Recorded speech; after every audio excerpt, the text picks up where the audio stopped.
اللهم صل على سيدنا مولانا محمد وعلى ال سيدنا مولانا محمد وبارك وسلم.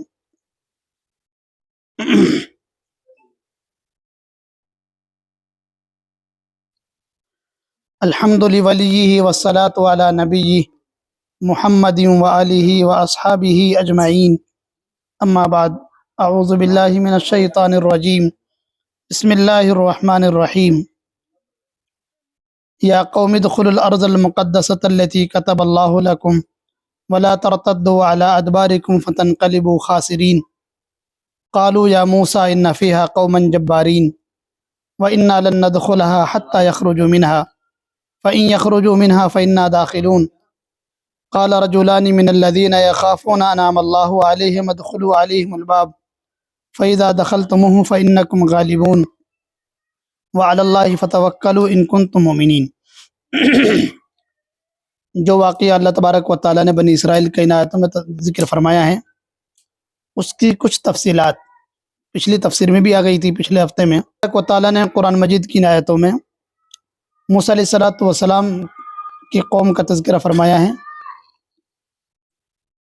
کہ موسیٰ علیہ السلام نے اپنی قوم کو یہ کہا کہ اللہ تبارک و تعالیٰ نے تمہارے لیے ملک شام کی سرزمین جو مقدس اور پاکیزہ سرزمین ہے وہ تمہارے لیے مقدر فرما دی ہے، لہٰذا تمہارے پر جہاد فرض ہے، تم اس کو جہاد کر کر فتح کرو، حاصل کرو، وہ تمہاری ہی سرزمین ہے.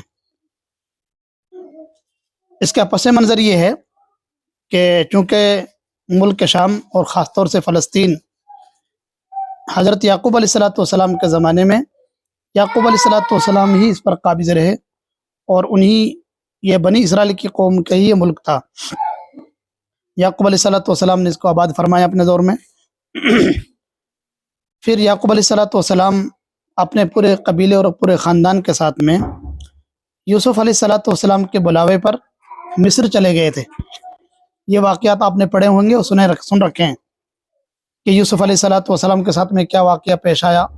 ان تمام کو حذف کرتے ہوئے آگے کی تفسیر یہ ہے کہ یعقوب علیہ السلام اپنے پورے خاندان کے ساتھ مصر چلے گئے.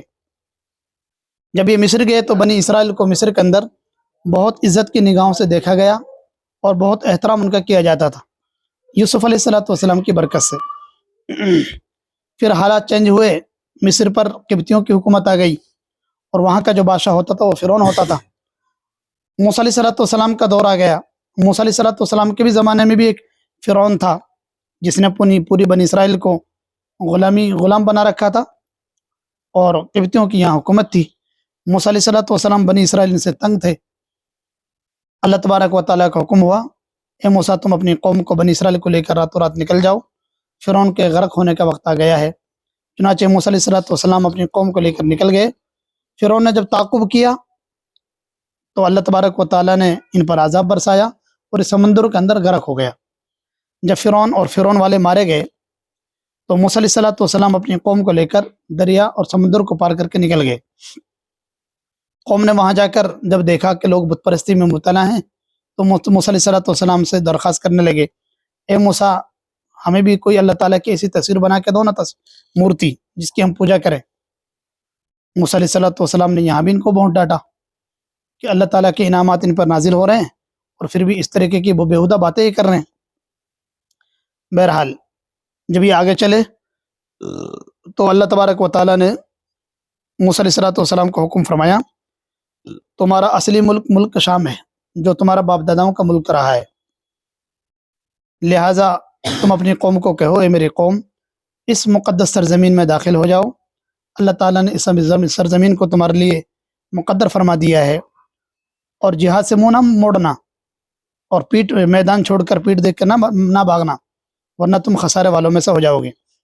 چنانچہ موسیٰ علیہ السلام جب شہر اریا کے قریب پہنچے تو موسیٰ علیہ السلام نے اپنی قوم کے جو 12 قبیلے تھے ان تمام کے ہر قبیلے میں سے ایک سردار متعین فرمایا اور ملک شام میں جو اس وقت قوم تھی، قوم عمالقہ جو آباد تھی وہاں پر، بعد میں چل کر چونکہ قوم عمالقہ نے اس پر قبضہ کر لیا تھا یعقوب علیہ السلام اور بنی اسرائیل کے چلے جانے کے بعد، تو دوبارہ سے موسیٰ علیہ السلام کے دور میں دوبارہ بنی اسرائیل کو کہا جا رہا ہے کہ واپس جاؤ اور ملک شام کو فتح کرو، جو قوم وہاں آباد ہے ان سے جہاد کرو، یقیناً فتح تمہاری ہوگی۔ دیکھو اس ہاتھ میں اللہ تعالیٰ نے یہ خوشخبری بھی سنا دی ہے، تمہیں جہاد کرنا ہے لیکن وہ ملک تمہارے ہی ہاتھ لگے گا، اللہ تعالیٰ نے وہ سرزمین تمہارے لیے بنائی ہے اور تمہارے مقدر میں لکھ دی ہے۔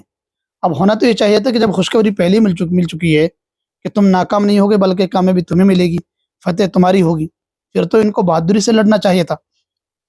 موسیٰ علیہ السلام نے ترتیبیں بنائی کہ شہر اریحا کے قریب اپنی قوم کو جمع فرمایا اور 12 قبیلے تھے ان میں سے ہر قبیلے کے ایک سردار کو چنا اور 12 آدمیوں کو بھیجا، تم پہلے جاؤ ان کی جاسوسی کر آؤ، حالات معلوم کرو، ملک شام میں جا کر جو قوم وہاں آباد ہے ان سے کس طریقے سے مقابلہ کیا جائے، ان کے حالات کیسے ہیں۔ یہ 12 کے 12 آدمی گئے۔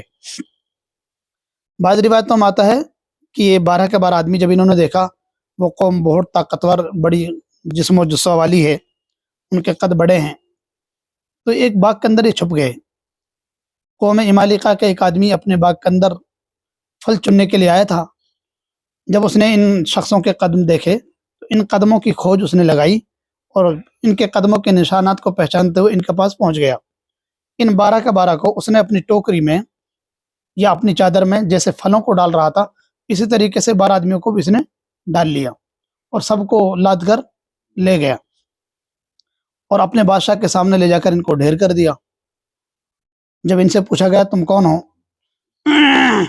تو بادشاہ کو بتایا گیا کہ یہ لوگ ہم لوگوں کو یہاں سے نکالنے کے لیے آئے ہیں، ہمارا مقابلہ کرنا چاہتے ہیں۔ مشورہ ہوا ان کا کیا کیا جائے، کسی نے رائے دی کہ ان کو قتل کر دیا جائے، کسی نے کہا قید کر دیا جائے۔ آخر میں فیصلہ یہ ہوا کہ ان کو واپس چھوڑ دو، ان کو آزاد کر دو تاکہ جا کر یہ اپنی قوم کے لوگوں کو بتائے ہماری طاقت اور قوت کے بارے میں کہ ہم کتنے طاقتور ہیں۔ چنانچہ ان کو چھوڑ دیا گیا۔ یہ 12 کے 12 آدمی قوم کے پاس گئے۔ انہوں نے سب سے پہلے موسیٰ علیہ السلام سے جا کر کہا کہ وہاں پر ایسی قوم آباد ہے بہت طاقتور ہے اور ان سے مقابلہ کرنا ہماری بس کی بات نہیں ہے۔ موسیٰ علیہ السلام نے فرمایا، ان باتوں کو سن کر موسیٰ علیہ السلام کے دل پر کوئی اثر نہیں ہوا، اس لیے کہ تو اللہ کے نبی تھے اور نبی کی نظر ہوتی ہے اللہ کی طاقت پر۔ نبی کی نظر کہاں ہوتی ہے؟ اللہ کی طاقت پر۔ انسانوں کی طاقت اللہ کی طاقت سے بڑھ کر نہیں ہے۔ تو موسیٰ علیہ السلام کے دل پر تو اس کا کوئی اثر نہیں ہوا، روب نہیں پڑا، لیکن موسیٰ علیہ السلام سمجھ گئے اگر یہ خبر باقی لوگوں کو لگ گئی تو قوم کے ارادے پست ہو جائیں گے اور قوم مقابلہ نہیں کر سکے گی۔ ان کو سمجھایا یہ 12 کے 12 کو تمہیں یہ راز میں ہی رکھنا ہے اور راز کھولنا نہیں ہے۔ ان 12 میں سے 10 آدمیوں نے اپنے دوستوں میں، اپنے ملنے جلنے والوں میں، اپنے پریوار کے لوگوں کو یہ بات بتا دی۔ صرف 2 ہی آدمی ایسے بچے جنہوں نے اس کو راز رکھا، ان کے پیٹ میں بات ہجم نہیں ہوئی۔ موسیٰ علیہ السلام یہ چاہتے تھے کہ بھئی ان 12 کو پتہ لگا ہے، ان کو سمجھ بجھا کر کیسے صحیح کر لیا جائے گا، باقی اور لوگ تاکہ وہ پست ہمت نہ ہو جائیں، یہ اس کے پیچھے راز تھا۔ لیکن قوم نے مانی نہیں، ان 12 کا 10 نے اپنی راز اگل دیا۔ صرف 2 ہی آدمی ایسے بچے جنہوں نے بات کو راز رکھا۔ ان 2 آدمیوں کا نام ہے یوشع بن نون اور کالب بن یقنہ۔ یہ دونوں آدمی ایسے بچے جنہوں نے راز کو راز رکھا۔ جب قوم کے پاس بات ایک کے پاس دوسرے کے تیسرے سے چوتھے، اور بات دھیرے دھیرے پورے قوم کے اندر پھیل گئی۔ جب موسیٰ علیہ السلام نے ان سے جب کہا یا قوم ادخلوا الارض المقدسۃ التی کتب اللہ لکم، اے میری قوم تم داخل ہو جاؤ اس پاک سرزمین میں جو اللہ تعالیٰ نے تمہارے لیے مقدر فرما دی ہے، کامیابی تمہیں ہی ملے گی۔ ولا ترتدوا علی ادبارکم، اور پیچھے مڑ کے نہ ہٹنا، پیچھے نہ مڑنا، یعنی اپنی پیٹھوں کے بل مت مڑ جانا، یعنی جہاد سے اور لڑائی کرنے سے میدان چھوڑ کر نہ بھاگنا۔ فتنقلبوا خاسرین، ورنہ تم خسارے والوں میں سو جاؤ گے۔ اب قوم نے تو حالات سن لیے تھے، تو قوم کیا کہنے لگی؟ قالو، قوم نے کہا یا موسیٰ، اے موسیٰ، ان فیہا قوما جبارین، اس میں تو بہت طاقتور قوم رہتی ہے۔ وَإِنَّا لَن نَدْخُلَهَا حَتَّى يَخْرُجُوا مِنْهَا، ہرگز ہم وہاں نہیں جائیں گے جب تک وہ لوگ وہاں سے نکل نہ جائیں، جب تک وہاں موجود رہیں گی وہ قوم، ہم وہاں داخل نہیں ہوں گے۔ اگر وہ قوم وہاں سے چلی جاتی ہے، نکل جاتی ہے، تو پھر ہم وہاں چلے جائیں گے۔ دیکھو قوم نے بالکل منع کر دیا۔ بعض مفسرین نے اس آیت کی تفسیر میں اسرائیلی روایت کا سہارا لیا ہے اور بے شمار ایسی روایتیں ہیں جو نہ عقل میں سمجھ میں آتی ہیں نہ ہی وہ نقل کے بھی خلاف ہیں۔ مثال کے طور پر ان میں یہ بھی ہے کہ ان کے جسم و جسہ ایسے لمبے تھے کہ ان میں ایک آدمی تھا جس کا قد بہت زیادہ لمبا، بلکہ اس کا ہزاروں فٹ یا ہزاروں ہاتھ لمبا اس کا قد بتایا گیا ہے۔ بعض مفسرین نے فرمایا ہے کہ وہ نوح علیہ السلام کے دور میں جب طوفان نوح آیا تو جو اس قوم کا آدمی تھا، اس کی جو پانی پہ پہنچا طوفان نوح کا تو صرف گھٹنوں تک پانی آیا تھا۔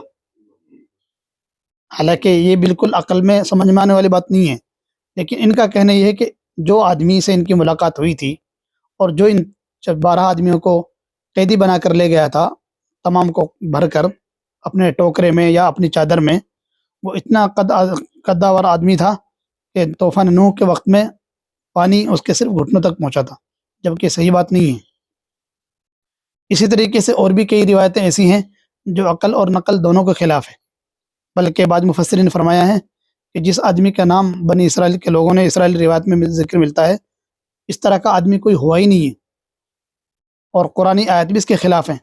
اس لیے کہ نوح علیہ السلام نے جب دعا مانگی تھی اپنی قوم کے خلاف تو یہ کہا تھا، اے میرے پروردگار، اس سرزمین پر ایک بھی کافر نہیں بچنا چاہیے۔ تو طوفان نوح میں سارے ہی کافر مر گئے تھے، ایک بھی کافر بچا نہیں تھا، تو پھر یہ آدمی کہاں سے بچ گیا تھا؟ اس سے پتہ چلتا ہے کہ وہ آدمی تھا ہی نہیں۔ ہاں، لیکن قرآن اتنا ضرور کہتا ہے کہ یہ لوگ بڑے طاقتور تھے، اور قوم سمود کی باقیات میں سے ان کی نسل میں سے یہ لوگ تھے، قوم عمالقہ کے لوگ۔ اللہ تعالیٰ نے بڑی طاقت و قوت ان کو دی تھی، ان کے قد بڑے تھے، بلکہ حضرت انس رضی اللہ تعالیٰ عنہ نے ایک مرتبہ بانس کی لکڑی لی اور اپنے ہاتھ سے اس کو ناپا، 25 یا 50 ہاتھ کی وہ لکڑی تھی، اور پھر اس کو زمین پہ گاڑا، اور پھر یہ فرمایا، قوم عمالقہ جو اس وقت موسیٰ علیہ السلام کے دور میں فلسطین میں آباد تھی، اس کے قد اتنے لمبے تھے، یعنی 50 ہاتھ یا 25 ہاتھ، دونوں روایتیں۔ اور حضرت انس رضی اللہ تعالیٰ عنہ نے خود اپنے ہاتھ سے وہ بانس کی لکڑی ناپی تھی اور زمین پہ گاڑ کر اس کو فرمایا تھا کہ قوم عمالقہ کے لوگوں کے قد اتنے لمبے تھے۔ تو اس سے بھی پتہ چلتا ہے کہ وہ لمبے قد کے تھے۔ بعض روایتوں میں آتا ہے کہ ایک آدمی اپنی ضرورت سے نکلا تھا اور یہ چھپتے چھپاتے جاسوسی کے لیے جا رہے تھے۔ موسیٰ علیہ السلام کی قوم کے بنی اسرائیل کے 12 سردار، اس نے ان تمام کو قید کیا، بندک بنایا، اور نہر کے راستے سے ان کو اپنے قوم کے لوگوں کے پاس لے گیا۔ جب انہوں نے ان سے پوچھا تم کون ہو، تو انہوں نے پوری سچ بات بتا دی، ہم موسیٰ علیہ السلام کی قوم کے لوگ ہیں اور ہم تمہاری جاسوسی کرنا آئے ہیں، ہمیں بھیجا گیا ہے۔ قوم کے لوگوں نے ان کو ایک انگور دیا، اور ایک انگور اتنا بڑا تھا کہ ایک آدمی کا کھانے کے برابر وہ ہو جائے، لیکن ایک آدمی کا پیٹ اس سے بھر جائے، اور جا کر کہا جاؤ یہ پھل لے کے جاؤ اور اپنے قوم کے لوگوں کو دکھاؤ کہ ہماری طاقت و قوت کیسی ہے، ہمارے پھل جب اتنے بڑے ہیں تو ہماری طاقت و قوت کیسی ہوگی۔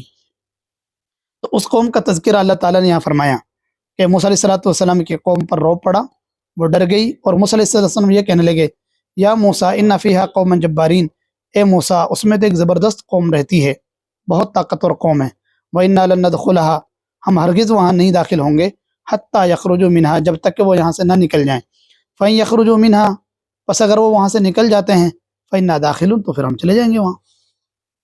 یہ تو سارے ہی لوگ کر لیں، یعنی یہ چاہ رہے تھے کہ بغیر لڑے بھڑے بغیر جہاد کرے ہی وہ ملک ہمیں مل جائے، وہ قوم وہاں سے چلی جائے۔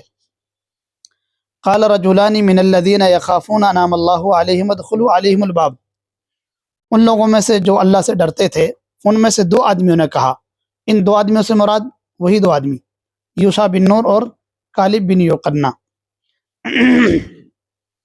اب موسیٰ علیہ السلام کو کس طریقے سے قوم جواب دے رہی ہے، اندازہ لگائیے، جبکہ موسیٰ علیہ السلام کی برکت سے ایسے انعامات کی بارش ان پر برس رہی ہے کہ فرعون سے بچایا گیا، ان کو فرعون کو سمندر میں غرق کر دیا گیا، اور ان کو بالکل صحیح سالم وہاں سے پار کرا دیا گیا۔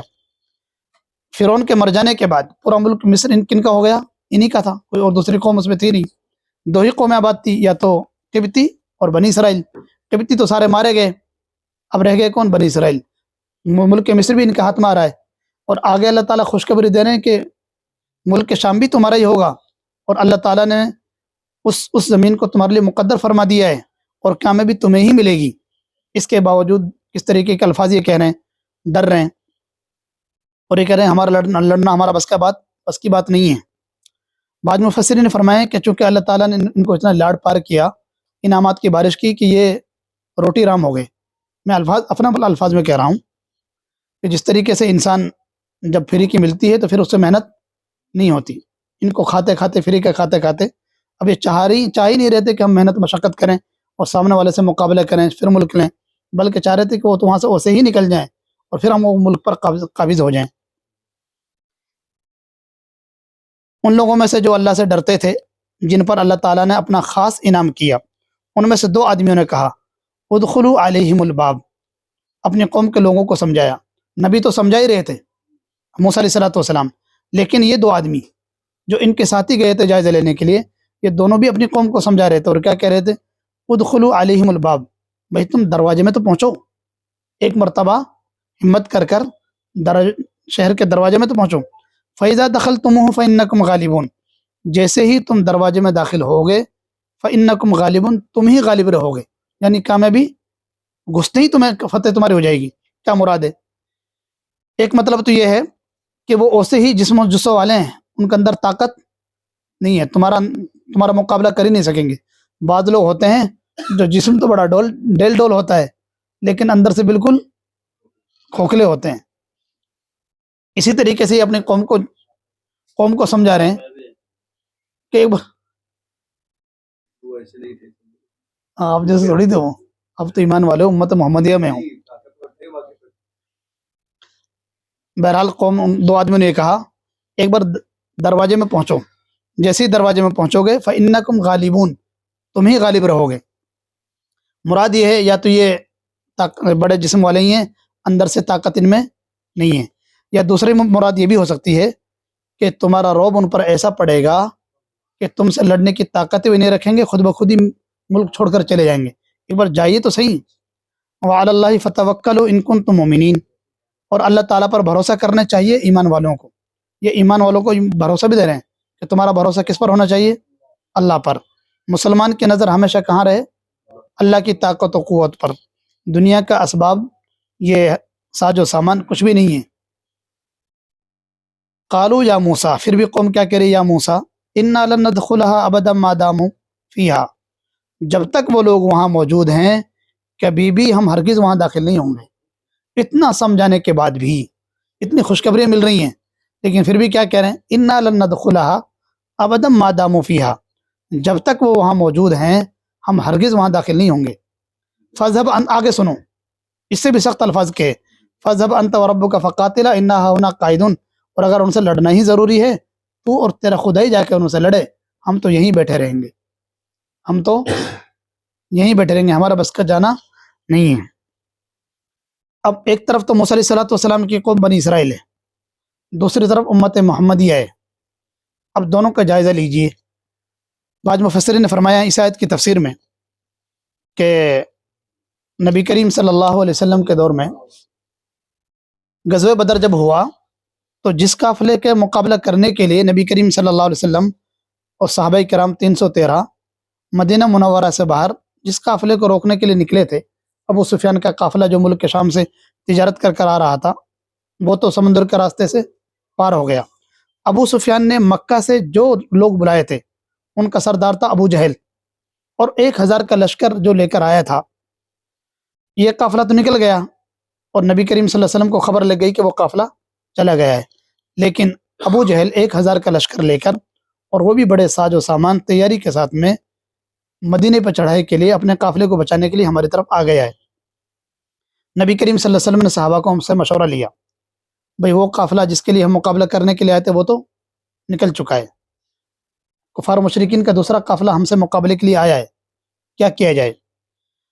جبکہ ابو جہل کو پتہ لگ گیا تھا کہ ابو سفیان قافلے کو صحیح سالم مکہ کے لیے روانہ ہو چکا ہے اور کوئی مسلمانوں کے ساتھ چھیڑخانی نہیں کیے، لیکن پھر بھی ابو جہل نے یہ سمجھا کہ مسلمان بے سر و سامانی کے عالم میں ہیں، ان کی طاقت کمزور ہے، ان کو تو کچل کے ہی دم لیں گے. یعنی اس نے ناک کی لڑائی بنا لی کہ انہوں نے ہمت ہی کیسے کر لی، تو مقابلے کے لیے آنے لگا. اب اگر نبی کریم صلی اللہ علیہ وسلم واپس مدینہ لوٹ جائیں اور ان سے مقابلہ نہ کریں تو بڑی شرم کی بات تھی۔ نبی کریم صلی اللہ علیہ وسلم نے صحابہ سے مشورہ کیا کیا جائے۔ سب سے پہلے حضرت ابوبکر صدیق رضی اللہ تعالیٰ عنہ نے تقریر کری اور تمام صحابہ کو کہا ہم مقابلہ کریں گے۔ اس کے بعد بہت سارے مہاجرین نے تقریریں کی۔ نبی کریم صلی اللہ علیہ وسلم پھر بھی خاموشی رہے۔ نبی کریم صلی اللہ علیہ وسلم سارے صحابہ کہہ رہے ہم تیار ہیں، لیکن نبی کریم صلی اللہ علیہ وسلم خاموش۔ حضرت سعد بن معاذ رضی اللہ تعالیٰ عنہ انصاری صحابی ہیں، یہ کھڑے ہوئے اور کہا یا رسول اللہ ہم آپ کی منشا سمجھ گئے ہیں، آپ کی جو منشا ہے وہ ہمارے ارادے کو پرکھنا چاہتے ہیں کہ ہم میں سے کوئی بولے یا رسول اللہ ہم موسیٰ علیہ السلام کی قوم بنی اسرائیل کی طرح نہیں ہیں کہ ہم یہ کہہ دیں گے آپ سے فَاذْهَبْ أَنْتَ وَرَبُّكَ فَقَاتِلَا إِنَّا هَاهُنَا قَاعِدُونَ کہ تو اور تیرا خدائی جا کے لڑے گا، ہم تو یہیں بیٹھے رہیں گے۔ یا رسول اللہ آپ اشارہ کریں، اگر ہم سمندر کے کنارے پر ہوں آپ ہمیں حکم فرمائیں گے تو ہم سمندر میں چھلانگ لگا دیں گے، اور ہم میں سے ایک بھی آدمی ایسا نہیں بچے گا سمندر کے کنارے پر رہ جائے گا، بلکہ آپ ہمارے ہمت و حوصلہ دیکھو گے کہ دائیں بائیں آگے پیچھے ہم نظر آئیں گے، اور جب تک ہماری جان میں جان ہے ہم مقابلہ کرتے رہیں گے۔ اسی طرح کی ایک روایت مقداد بن اسود رضی اللہ تعالیٰ عنہ کے بارے میں بھی ملتی ہے، لیکن وہ صلح حدیبیہ کے موقع پر کیا الفاظ ہیں، انہوں نے بھی اسی طریقے کے الفاظ کہے تھے یا رسول اللہ ہم بنی اسرائیل کی طرح نہیں ہیں جو صرف آپ کو چھوڑ دیں گے کہ تم جاؤ اور تمہارا خدائی جا کے لڑے گا، بلکہ آپ دیکھو گے ہمارے حوصلہ اور ہمت کہ ہم اپنے جسموں کو چھلنی کر دیں گے لیکن آپ سے پیٹ دکھا کر نہیں بھاگیں گے۔ تو نبی کریم صلی اللہ علیہ وسلم ان الفاظ کو سن کر بہت خوش ہوئے تھے۔ حضرت عبداللہ بن مسعود رضی اللہ تعالیٰ نے فرمایا رشک کیا کرتے تھے اور یہ کہتے تھے کاش کہ یہ موقع مجھے حاصل ہو جاتا کہ نبی کریم صلی اللہ علیہ وسلم کو خوش کرنے کا، جو حضرت مقداد بن اسود یا حضرت سعد بن معاذ رضی اللہ تعالیٰ عنہ نے کیا تھا۔ ایک طرف موسیٰ علیہ السلام کی قوم ہے جن کے ساتھ میں اتنے انعامات برس رہے ہیں، خود اپنے آنکھوں سے دیکھ رہے ہیں کیا کیا ان کے ساتھ میں ہو رہا ہے، لیکن اس کے باوجود وہ موسیٰ علیہ السلام سے کیا کہہ رہے ہیں تو اور تیرا خدا ہی لڑے گا، ہم تو یہیں بیٹھے رہیں گے، ہمارا بس کا لڑنا نہیں ہے۔ موسیٰ علیہ السلام نے جب ان کی یہ باتیں سنی تو ظاہر سی بات ہے کہ موسیٰ علیہ السلام کے دل پر کیا گزری ہوگی۔ موسیٰ علیہ السلام نے عاجز آ کر اپنے رب سے دعا کری، قال ربی انی لا املک الا نفسی واخی فافرق بیننا وبین القوم الفاسقین، اے میرے پروردگار میں اپنا مالک ہوں اور اپنے بھائی ہارون علیہ السلام کہتا ہوں اختیار رکھتا ہوں کہ ہم دونوں بھائی مقابلہ کر لیں، لیکن قوم ہمارا ساتھ نہیں دے رہی ہے، یہ ایسی جڑ قوم ہے کہ اتنے کچھ ہونے کے باوجود بھی یہ ساتھ نہیں دے رہی۔ اے ہمارے پروردگار اب میرے اور ان کے درمیان میں کوئی بہترین فیصلہ فرما دیجیے، یا ہمارے درمیان میں کوئی جدائیگی کر دیجیے۔ موسیٰ علیہ السلام نے دعا کری، اللہ تبارک و تعالیٰ کی طرف سے فیصلہ بھی آ گیا، اور فیصلہ بھی اتنا سخت آیا، اللہ نے فرمایا اب 40 سال تک یہ سرزمین پاک سرزمین ان کو اوپر حرام کر دی گئی ہے، اب یہ ایسے ہی بھٹکتے پھریں گے، نہ تو ملک شام جا پائیں گے اور نہ ہی واپس لوٹ کر ملک مصر جا پائیں گے۔ میدان تیہ کے اندر 40 سال تک یہ بھٹکتے رہے بنی اسرائیل۔ میدان تیہ کوئی بہت لمبا چوڑا نہیں ہے، بعض مفسرین نے فرمایا کہ بنی اسرائیل کی تعداد 6 لاکھ کی تھی اور چھوٹا سے جنگل تھا جس میں کوئی دیواریں نہیں، ان کے پیروں میں نہ بیڑیاں نہ ہاتھوں میں ہتھکڑیاں، ایسا نہیں کوئی قید خانہ تھا، لیکن صبح چلتے تھے، شام کو جس جگہ پہنچتے واپس صبح کے جہاں چلے تھے وہیں نظر آتے تھے۔ اسی طریقے سے 40 سال تک یہ بھٹکتے رہے۔ موسیٰ علیہ السلام نے جو دعا مانگی، اے میرے پروردگار میں اپنا اور اپنے بھائی کا مالک ہوں، باقی قوم کا تو میں زبردستی کر نہیں سکتا، اب میرے اور میرے قوم کے درمیان فاسق لوگوں کے ساتھ درمیان کوئی فیصلہ فرما دیجئے۔ اللہ نے ایسا فیصلہ سنایا کہ 40 سال تک کے لیے زمینی حرام کر دی ان پر کہ تم کہیں نہیں جا سکو گے، نہ تو واپس مصر جا پاؤ گے اور نہ ہی ملک شام جا پاؤ گے۔ تو موسیٰ علیہ السلام کو پھر احساس ہوا یہ تو صحیح نہیں ہوا، تو پھر ان پر افسوس کرنے لگے۔ اللہ تعالیٰ نے فرمایا اب افسوس کی بات نہیں، فَلَا تَأْسَ عَلَى الْقَوْمِ الْفَاسِقِينَ، یہ فاسق قوم لوگ ہیں، نافرمان ہیں، ان پر افسوس کی کوئی بات نہیں ہے۔ علماء نے لکھا ہے پھر بھی موسیٰ علیہ السلام کی برکت، ہارون علیہ السلام کی برکت، اور یہ 2 آدمی جو تھے، ایسا نہیں ہے کہ پوری بنی اسرائیل کی قومی نافرمان تھی کہ ان میں کوئی نیک آدمی بچا ہی نہیں تھا، بلکہ 2 نبی تو اسی وقت موجود ہے، موسیٰ علیہ السلام اور ہارون علیہ السلام، جن کا تذکرہ اوپر آیا، قال رجلان من الذین یخافون یوشع بن نون اور قالب بن یوقنا، یہ بھی اچھے آدمی اور نیک صالح آدمی تھے، بلکہ یوشع بن نون تو آگے چل کر نبی بنائے گئے اور پھر انہی کے ہاتھ پر ملک شام فتح ہوا 40 سال کے بعد.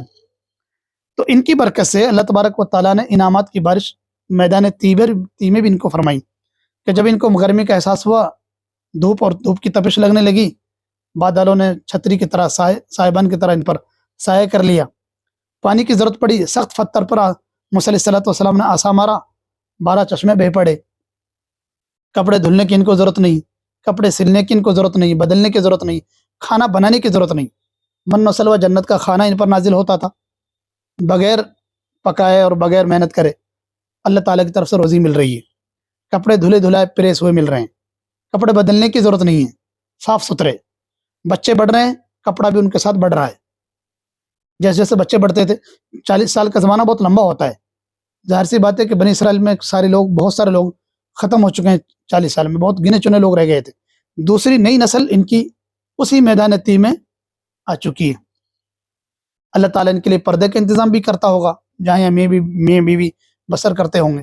سارے انعامات ان کو میدان تی میں، سارے انعامات ان کے اوپر برس رہے ہیں. تو یہ کیوں برس رہے ہیں؟ موسیٰ علیہ الصلوۃ والسلام کی برکت، ہارون علیہ الصلوۃ والسلام کی برکت سے. ورنہ جس طریقے کے یہ جواب دے رہے ہیں اس سے تو ایسا لگتا ہے کہ ان پر عذاب برسنا چاہیے. موسیٰ علیہ الصلوۃ والسلام سے کیا کہنا، تو اور تیرا خدا ہی جا کے لڑے گا. مفسر نے فرمایا کہ اگر انہوں نے یہ الفاظ استہزاء اور گستاخی کے طور پر کہیں تب تو یہ کافر ہو چکے ہیں، تب تو یہ کیا ہو گئے؟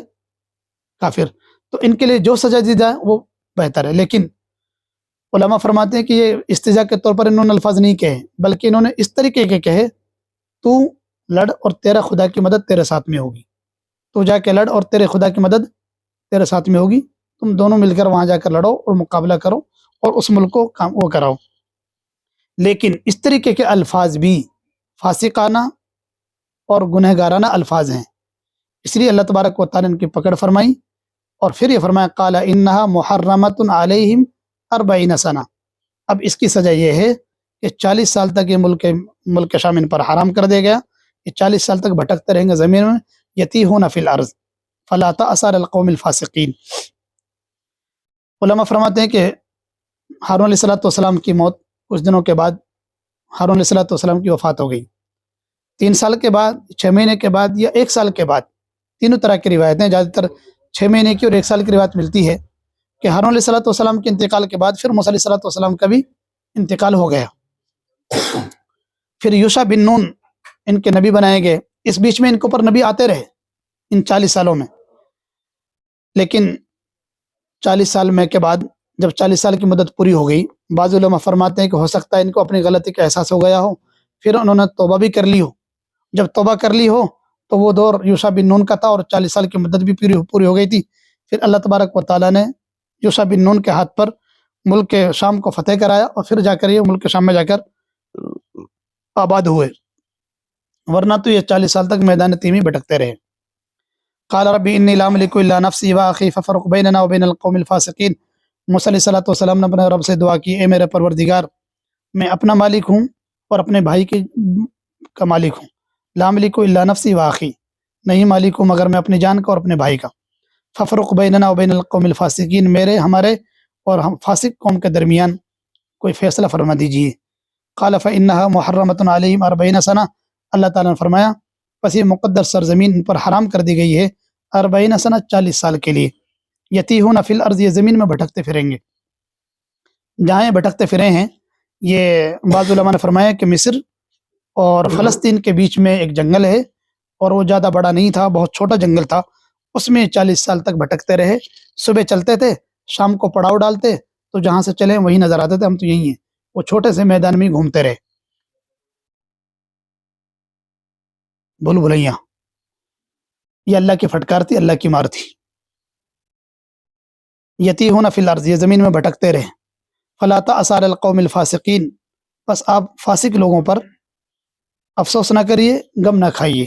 تو اللہ تبارک و تعالیٰ موسیٰ علیہ الصلوۃ والسلام کو تسلی دی، آپ ان کی فکر نہ کریں، آپ کے اوپر تو احسانات ابھی بھی ہوتے رہیں گے، بلکہ آپ کی برکت سے پوری قوم پر ہوں گے. اور چنانچہ ایسا ہی ہوا. میدان تی میں بھی ان کے اوپر اللہ تبارک و تعالیٰ کے احسانات برستے رہے. لیکن ایک طرف موسیٰ علیہ الصلوۃ والسلام کی قوم ہے اور ایک طرف نبی کریم صلی اللہ علیہ وسلم کی امت محمدیہ. آج بھی امت محمدیہ کے اندر صلاحیت ہے، اگر ذرا سی بھی دین کی بات آ جاتی ہے تو چاہے کتنا سے گرا مسلمان کیوں نہ ہو، چرسی اور نشیڑی کیوں نہ ہو، اگر گستاخی کی کہیں بات آ جائے تو وہ بھی کہتا ہے میں بھی سب سے پہلے اپنی گردن قلم کرانے کے لیے تیار ہوں. ہے نہیں بات؟ اور ہم اس کا تجربہ بھی کرتے ہیں. یہ فرق ہے بنی اسرائیل میں اور امت محمدیہ میں. اللہ ماشاء اللہ استثناء تو خیر ہر جگہ ہے، لیکن اکثر امت محمدیہ آج بھی ماشاء اللہ ایسی ہے، چاہے کتنا تھکا ہو مسلمان کیوں نہ ہو، گرا سے گرا کیوں نہ ہو، جہاں نبی کے ناموس کی بات آ جاتی ہے وہاں جان قربانے کے لیے بھی تیار رہتا ہے. اسی وجہ سے اللہ تعالیٰ اس امت محمدیہ کا مقام اور مرتبہ سب سے اونچا رکھا ہے. اللہ تعالیٰ ہم سب کو عمل کی توفیق عطا فرمائے. سبحان اللہ و بحمدہ.